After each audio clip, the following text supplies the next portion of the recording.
Our speaker this morning comes by way of this conference. His name is Gabe Salazar. He has been speaking for the last 10 years professionally all over the world at different camps and conferences. He has a real heart for teens and for young adults. And through his storytelling and just through bringing his own stories to the table, he really calls people into a bigger version of their own life, to call them out of what's keeping them stuck, to call them into dreaming big, to see where God is leading them and calling them. So would you welcome our speaker this morning, Gabe Salazar. Good morning, students. How you guys doing today? Good. Well, I'm very, very, very excited to have a chance to speak to you guys today. And just so you guys don't know, I need to clarify, today is not Cinco de Mayo. Do not look at your calendars. I'm just playing. Some of you guys were enjoying singing the Spanish. Did you guys enjoy that today? Good, good, good. I saw some of you guys, it was like, forever, and then I saw some of your faces.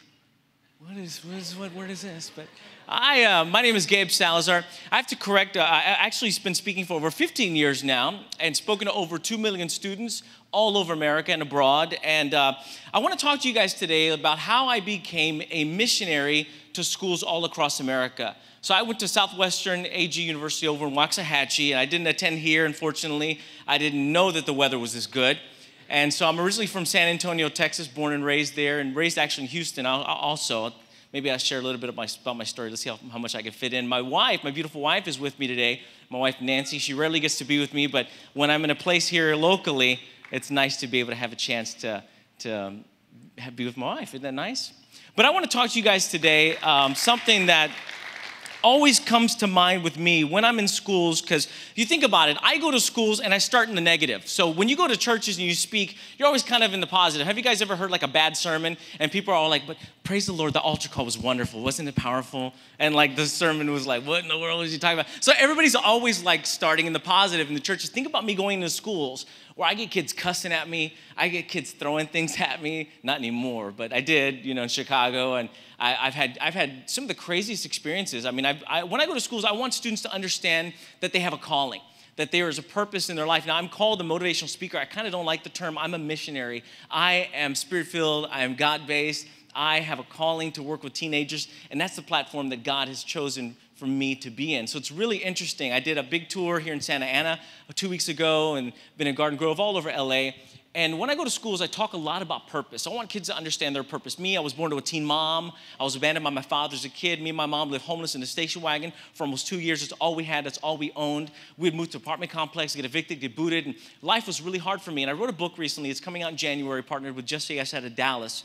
It's called Born on Accident, But Living with Purpose. Now, students, don't correct me. I know nobody's born on accident. I know nobody goes to the hospital and they're like, oh my gosh, I thought I had a bad burrito. It was a boy. Well, no way. Okay, but I know students all across, and they kind of named the book for me. The students had come to me and said, hey, sir, your story's just like mine. My dad's in prison. My mom didn't want me. I'm living with grandma. I was born on accident, but they're not.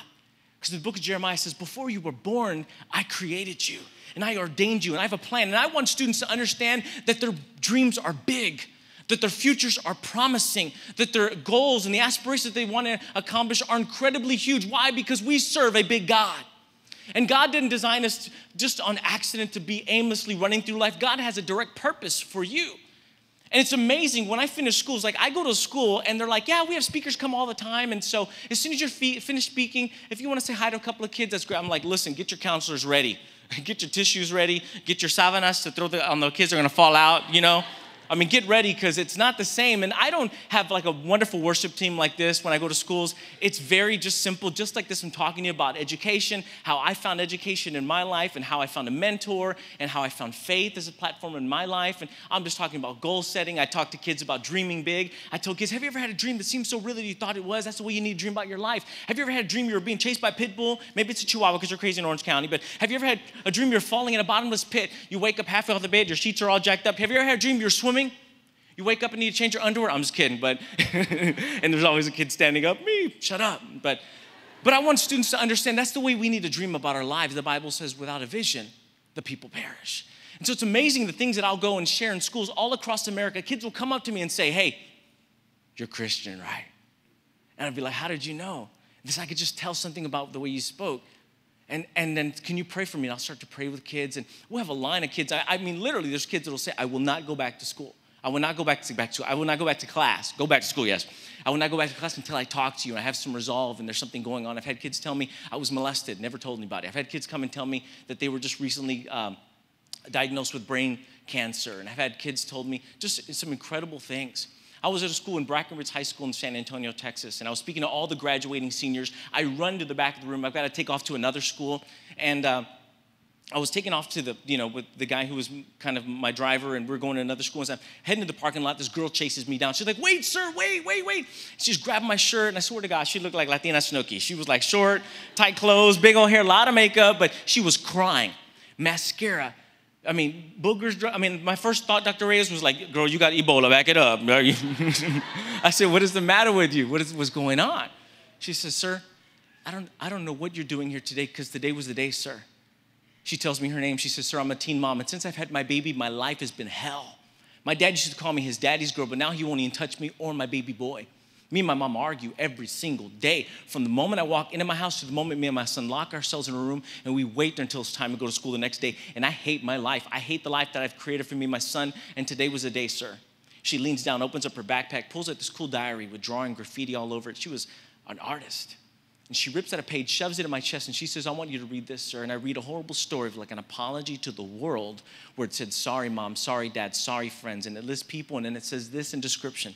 That on that date, when she finished school, she was going to go to the daycare. She was going to get a little baby boy, walk home, lock herself in a room, put a little baby boy to sleep. But on that date, when he fell asleep, she was going to grab his baby boy pillow, place it over his mouth and nose, and hold it down till he suffocated to his death. Then she was going to rush to the restroom. She had bottles of pills ready and waiting to pill out and kill herself.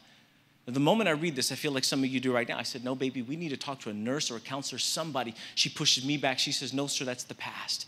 Because when you talked about your mom, how she had you as a teenager, and now here you are inspiring kids, when you spoke, I didn't even see you.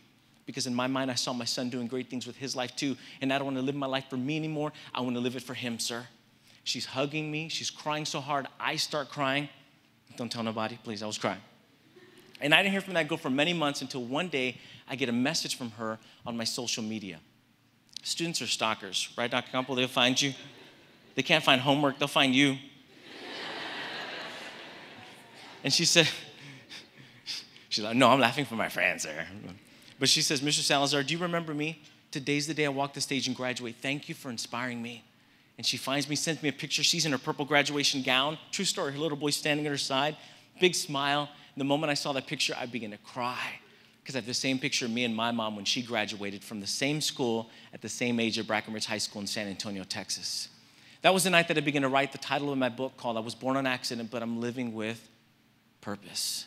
And I believe students have purpose. I believe that's what they are looking for today. And so today, I want to charge you. I want to empower you. I want to let you know that the time that you are investing here in your school, it's momentary. Some of you guys will be career educators. I don't know how long some of you guys, but for the most part, I want to talk to students just like me when I was in school, who got so sometimes clouded by so many different things that were coming at me, trying to decide what school I go to, what major, what should I accomplish, and should I be a missionary? Should I be a pastor? Should I be a preacher? Should I be a worship leader? Should I go into corporate? Should I go into medical? What should I do?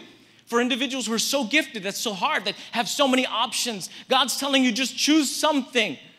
You know, I mean, a lot of students tell me, Gabe, what school should I go to? It doesn't matter. Because the calling of God is upon your life. And it doesn't matter what school you choose. God's waiting for you to choose. Because whatever school you choose, whatever option you choose, God is going to bless it because his anointing, his call, his hand is upon your life. A lot of people think it's so mystical like that. Like, man, what should I do? And which person? God just, you understand this, that God doesn't exist in time. God exists in eternity. Have you thought about that? We exist in time. God's waiting for you to step out. God's waiting. See, sometimes we say, when's God's going to call me? When's God going to heal me? When's God going to touch my life or touch my ministry or touch my finances? God has already been touching your finances. God has already been moving in your life. God's waiting for you to step out and do something that you've never done before if you want something that you've never had before. God wants to use you. When I go to schools all across America, it's really interesting. When I get up on stage and I begin to speak, the responses and the way teachers and the way administrators and people respond to the things that we're talking about, because some of my fellow speakers have been recently attacked, some of them who are faith-based. And I don't know why I say that, but that's just kind of been something upon my heart recently, of kind of about where we are in America today, is your values and the things that you believe in, the things that you want to accomplish and why you want to accomplish them. I want students to know that no matter where you are, no matter what your calling is, there's a plan and a purpose for you. One of the questions I get asked very often is they'll be like, Mr. Salazar, what inspires you? What motivates you? Why do you do what you do? And a big part of it is my faith, my calling upon my life. When I was a kid, I was raised in Houston, born in San Antonio, raised in Houston, back in San Antonio. And I was involved in a lot of gang influence. I was gang affiliated, got in a lot of fights, and went to alternative school for a gang fight that I got in. When I got out of alternative school, my homies, they were like, hey man, you got to retaliate. This dude's been talking mess about you all year. You got to go retaliate. And I was like, man, I just got out of alternative school, and that was sorry. I don't want to go to jail now. Forget this. So my own dudes came after me the next day and beat me up, found me on the corner of the street. They were like, who know who you are? What's up? And they beat me down. One dude kicked my mouth open. My lip was split open. I remember clearing up blood off my neck and chin, and I put my lips together in the mirror after the fight, and you could still see all my bottom teeth on this side. Meat was dangling off. It was nasty. It was disgusting, and had to go to the dentist because it was all crushed in, and had some horrible experiences in my life, but it was the greatest thing that ever happened to me because I was excommunicated. At my school, nobody wanted to talk with me. Nobody wanted to sit with me. Nobody wanted to hang out with me. It was great. They called me every word you could think of that started with P, and I would sit by myself. Nobody would talk to me, and one day my principal comes by, Langston Williams, and he says, hey, you're not sitting there no more. You're coming with me. I said, what did I do wrong? He goes, nothing, but you're going to eat with me in my office. So we go. He had some good food. I was down, okay. And we develop a relationship. He orders in food all the time. He would see me in the hallways. What do you want, Gabe? You want Italian? You want Mexican? What do you want? We developed a good relationship. I found out not only was he a great principal and caring principal, he was also a pastor. And he would inspire me during lunch. He'd go over his sermons, and I'd be eating and hanging out with him. And he walked me through the process to be able to go to college. He told me SAGU had this weekend thing. Why don't you go and hang out? They got free food. A lot of girls go, and so that's always like why you go and for food and girls. And so I went, I hung out, and I got accepted. And after college, I went to youth pastor at a church that I thought was going to be the greatest thing. I got fired. Don't tell me you know about ministry unless you've been fired. There you know. And not from it was a long story, but I went back to San Antonio, worked at a school with special education behavioral students, and I met my wife, and I proposed to her on the Riverwalk, right? And I saw her from far away, and she was like always calling me and like cyberstalking me. I was like, back up, girl. No. I saw her from far away, and everything slowed down. I was like, my mind's telling me no. We met, we got married. Now we have 4 children. We've got a 5-year-old who just turned 5. We've got a 5-year-old, an 8-year-old, a 16-year-old who's working an internship at John Hagee's church with Mike Fernandez in Impact Now. And I've got an 18-year-old who's a freshman in college over at Hope in Michigan. And we got married. But before when I proposed to her, I went and found my old mentor, Langston Williams. And I said, hey, I proposed to my wife, or to my girlfriend, and I propose to you all the time, right? I want some breakfast. That's my proposal. No, my wife's a great wife. But when I proposed to her, I went back to him and I found him and I said, hey, this is where I am in life. This is what's going on. And I want to know, will you perform the marriage ceremony for me and my wife? So the guy who helped walk me out the gang process, the guy who helped walk me into college, he's in my marriage pictures. They're like all stalker. Huh? He's there. And so, to find those individuals in our lives that inspire us. Another thing that inspires me is a young man named Scotty Barnett.